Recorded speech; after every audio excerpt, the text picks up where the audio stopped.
Have you ever made an error and had it completely ruin the rest of the game? Or had the ball hit to you and had your mind go completely blank on what the situation is and where the play should go? If you have ever stepped foot on a baseball field, then your answers should be yes to both of these questions. I know my answers are a yes countless times. In today's Bullpen Bulletin, we're going to cover the 3 things you need to do to conquer the mental game of fielding. Stay tuned.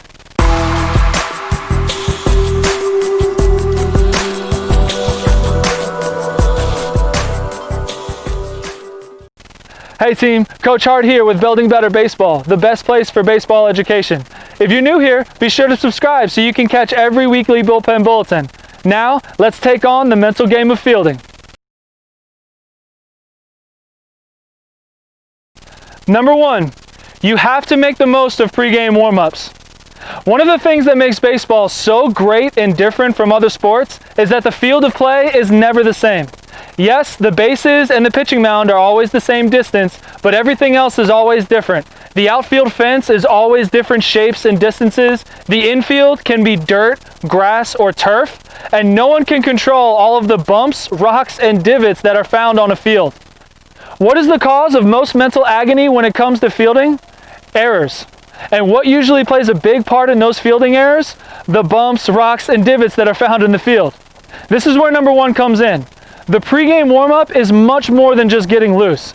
In order to better prevent fielding errors, you need to use the pregame warm-up to test the field and understand the hops and rolls it is giving. Really pay attention to each ground ball that is hit and how the ball is rolling and hopping.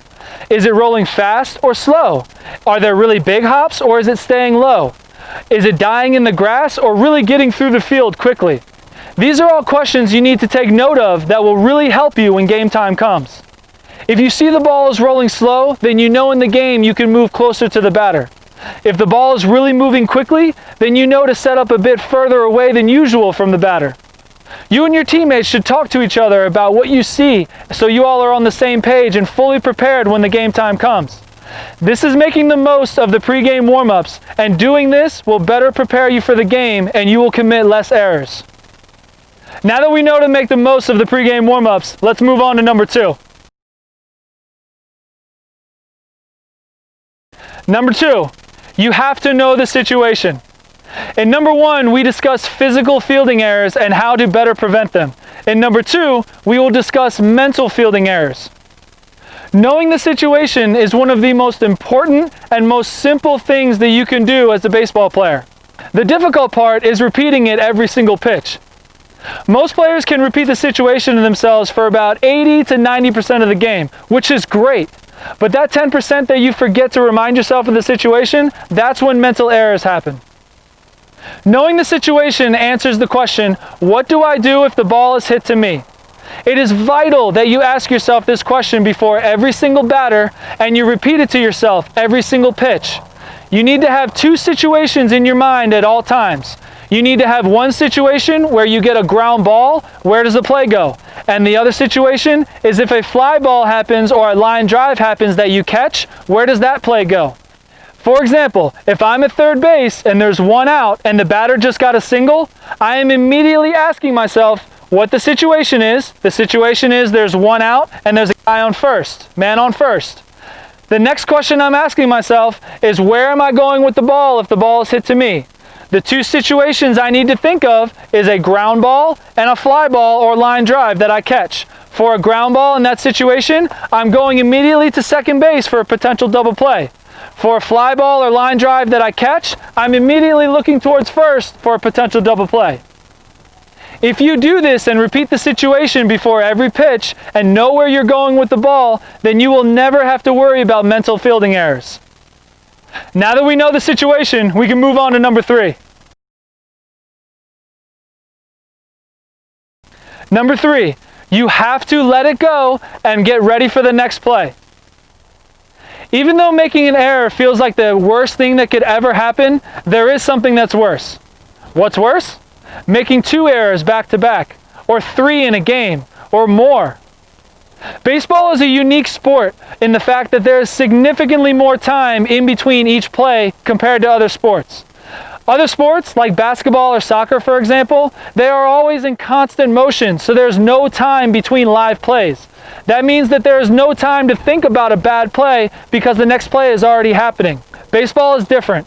If you have a bad play, there is time before the next batter for you to think about that bad play and to kick yourself for making an error. I know it is much easier said than done, and it took me a very long time to understand this, but you have to leave errors in the past and move on and get ready for the next play. Errors happen, we all make them, especially at a young age.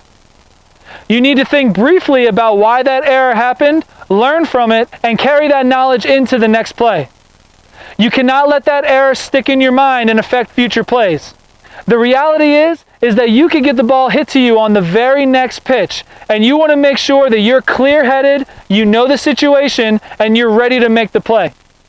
The worst thing that you can do after an error is to think to yourself, man, I hope the ball doesn't get hit to me again. Trust me, the ball will definitely be hit to you again. That just seems how it always works. One thing I used to repeat to myself after I made an error was, I want the ball, hit it to me, I want the ball. This really helped me get hyper-focused on the game, think about the situation, and forget about that bad play. If you leave errors in the past and focus on the next play, you will see much more success in the field. I want you to think of a go-to phrase that's motivational that you can say to yourself the next time you make an error. Write it in the comments below so you can help out other players watching this video.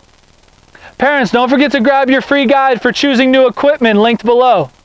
And coaches, be sure to grab your 2-hour practice plan linked below. If you haven't already, be sure to subscribe and tune in for the last part of the Mental Baseball series, where we will cover how to respond when the other team has success against you in the game. If you make the most of pregame warm-ups, if you know the situation, and you leave errors in the past, you will have much more fun on the field and see way more success when the ball is hit to you. Thanks for spending some time with me today. I hope this video helped you understand the mental game of fielding, and you can use this in the next game. I'll catch you next time on the Bullpen Bulletin.